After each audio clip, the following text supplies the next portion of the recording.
I'm Shania from Gen Z Science, and previously I made a elephant toothpaste experiment video, and in that video I used hydrogen peroxide and yeast, which is not exactly super safe for students. So I ended up researching and finding another way of doing the elephant toothpaste experiment, and it works way better and it's very safe for students to do, and it has more products that might be readily available in your kitchen.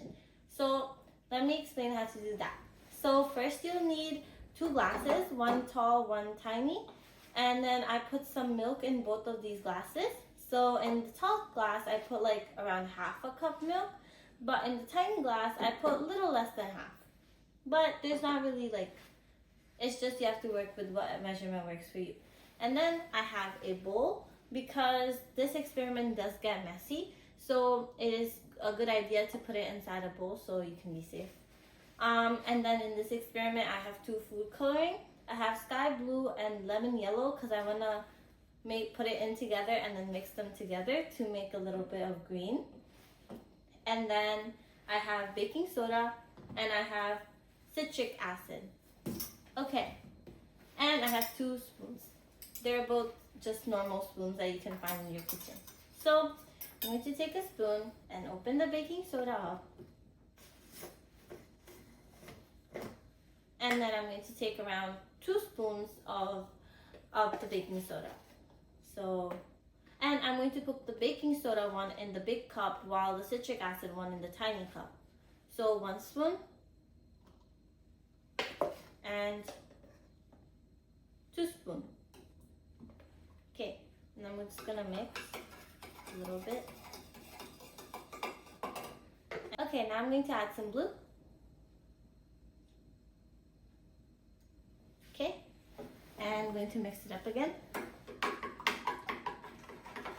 It's a really pretty blue. Okay, now this one. So I'm gonna put my blue away. Okay, don't need baking soda anymore. Need citric acid. Again, same thing. 2 spoons of citric acid.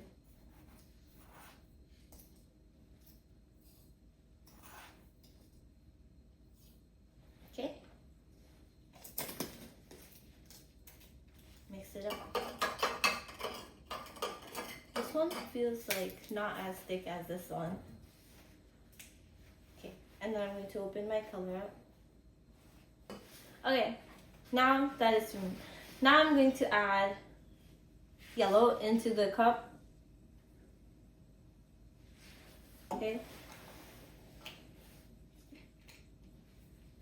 And then mix.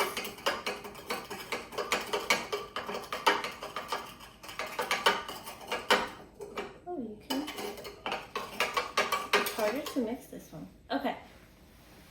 Now I'm going to put the bowl in the middle, and this cup will go inside the bowl, and then to get my reaction I'll be mixing this one into this one. But before I mix, I just want to say that last time I explained how yeast and hydrogen peroxide work because there were enzymes and one was an enzyme, one was a substrate, and they mixed well together.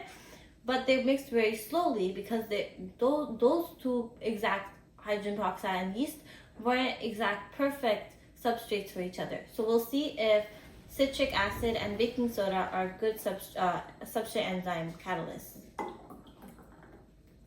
Okay, that worked a lot better. Oh, the color's so pretty. Okay, so now that it worked, you can see this worked super fast and it worked all of a sudden. So this is clearly a more perfect enzyme substrate mix. Alright, thank you for watching. Bye.